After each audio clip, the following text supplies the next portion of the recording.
घड़ी में जैसे ही रात के 12 बजते हैं कि मोहन ने अपनी माँ को जल्दी से उनकी छड़ी पकड़ा दी और उधर सोहन ने अपने पिताजी को, माँ और पिताजी को भी पता था कि आज 16वां दिन लगने वाला है, इसलिए वे दोनों पहले से ही तैयार बैठे थे। कहीं देर हो गई तो बहुओं से कौन झगड़ा करे। माँ ने घर का चौखट लांघा और उधर पिताजी ने घर में प्रवेश के लिए खड़े थे। माँ और पिता माँ को आंसू भरी नैनों से निहार रहे थे।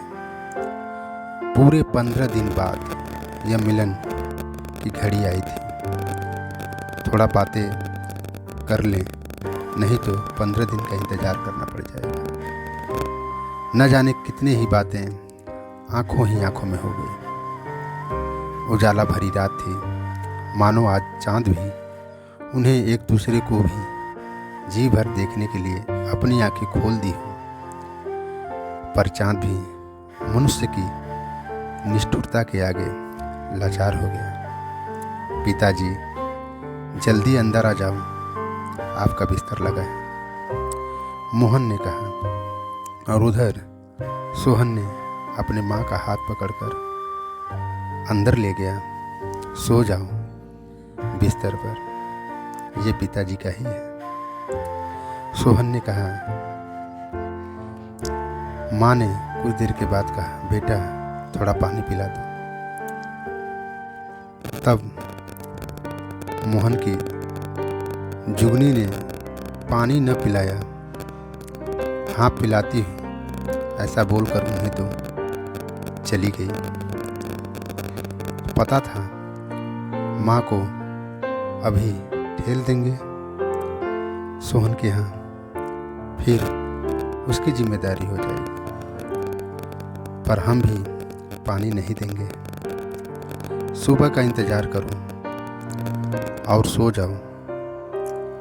सोहन ने अपनी माँ से कहा।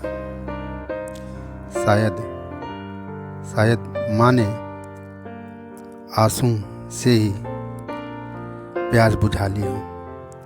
पता नहीं वे किस हाल में होंगे।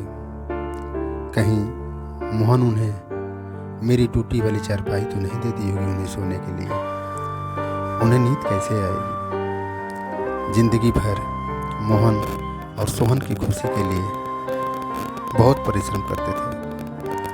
अब बुढ़ापा में किसे उनकी परवाह है। माँ को नींद कहाँ आने वाली थी। माँ सोचने लगी कि आखिर मेरे परवरिश में ऐसी कौन सी खोट रह गई। अपने हिस्से की रोटी उन्हें खिलाई, पहले प्यास इन्हीं की बुझाई। वे जब भी कोई सामान बाजार से ले आते थे तो पहले मोहन और सोहन को खिलाते थे। यदि कहीं बच जाता था तब हम दोनों खाते थे। ये माता ये कैसी परीक्षा ले रही है। आज भी याद है जब भी हम मोहन और सोहन को किसी चीज़ की ज़रूरत पड़ती थी तो वे दोनों कैसे मेरे आंचल से लिपट जाया करते थे। पगले तरह तरह के बहाना बनाकर हमसे वो चीज़ हासिल कर लेते थे। मैं हमेशा उन दोनों की तरफ ही रहती थी। उनके पिताजी भी किसी न किसी तरह मिला ही लेती थी।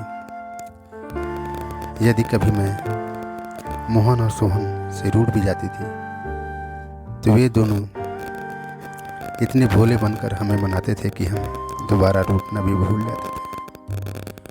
उनके पसंद का खाना बनाना, उनके पसंद का पहनावा, उनकी हर एक इच्छाओं को पूरा करना उनके पिताजी की पहली प्राथमिकता होते थे। उनको ही पता था कि भले ही इसके लिए अतिरिक्त कार्य करना पड़ा हो, फिर भी मोहन और सोहन के लिए क्या कुछ नहीं किया। पढ़ाई लिखाई से लेकर खुद के पैर खड़े होने तक तरह तरह की चीज़ें। मैं और वो न जाने कहाँ कहाँ माथा टेके होंगे। मंदिर, मस्जिद, गुरुद्वारा और गिरजाघर, जिसने जहाँ जहाँ कहा हम वहाँ गए। अंतिम बार एक भिखारी के कहने पर हम दोनों ने माता के दरबार गए थे। माता ने ही प्रसाद स्वरूप हमें 2 पुत्र दिए, मोहन और सोहन। सवा महीना बीतने के बाद पुनः मैं और इनके पिता माता के दरबार में गए, माता का दर्शन करने के लिए। माँ को वहाँ पर चुन्नी उड़ाई। हम दोनों ने बहुत खर्चा किया, बहुत लोगों को लड्डू बांटे, मिठाइयाँ बांटी, कपड़े बांटे। तरह से हर साल हम माता के दरबार में जाया करते थे। राम इन सब की रक्षा करे, मैं यही कल्पना करती थी। मोहन और सोहन भी हम दोनों से मोहब्बत करते थे। कभी कभी वे दोनों स्वयं अपने हाथों से खाना बनाकर हम दोनों को खिलाते थे। मेरा और अपने पिताजी को रोज़ शाम का पैर दबाया करते थे। नित्य काम था उनका।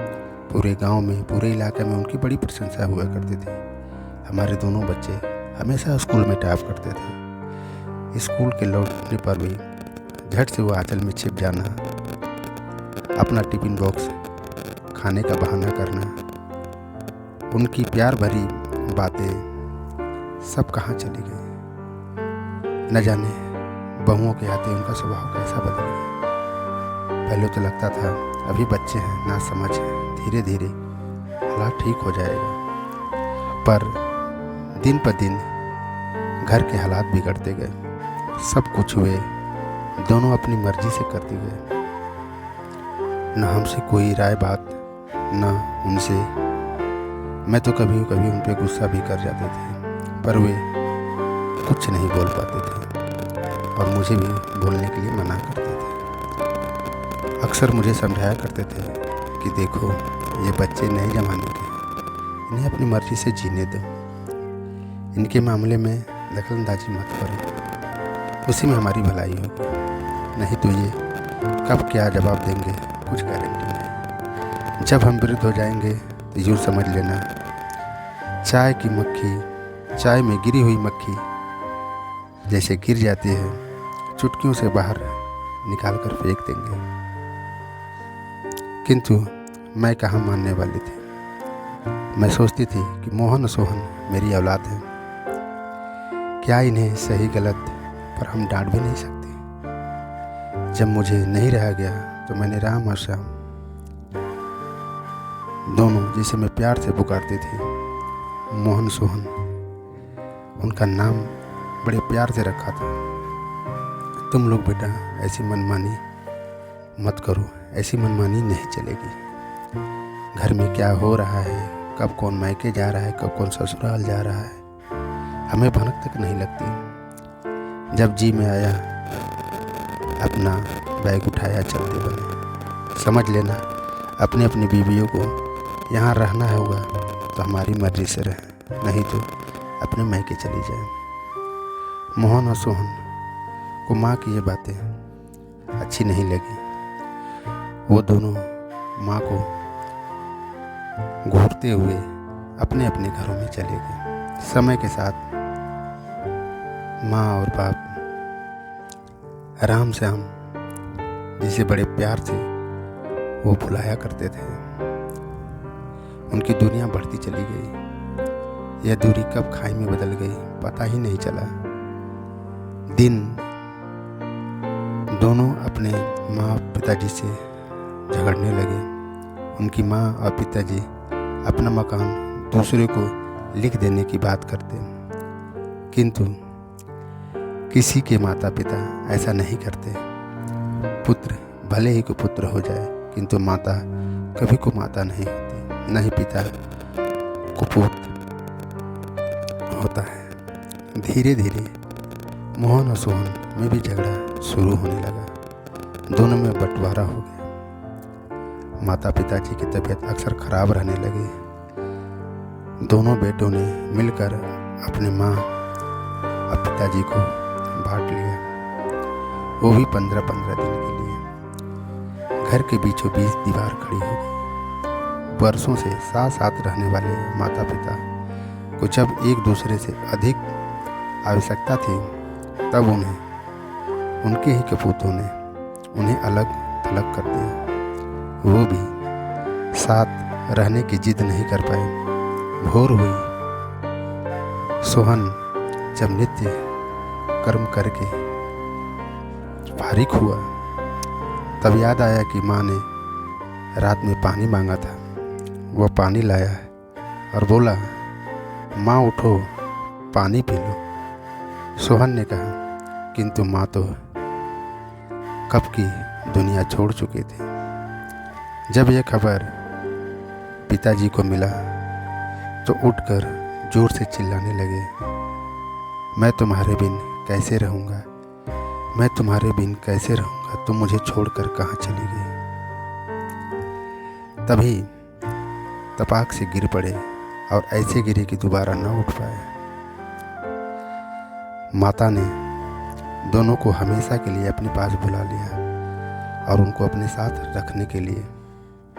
दोस्तों, हम जैसा करेंगे वैसा ही हमारी संतान करेगी।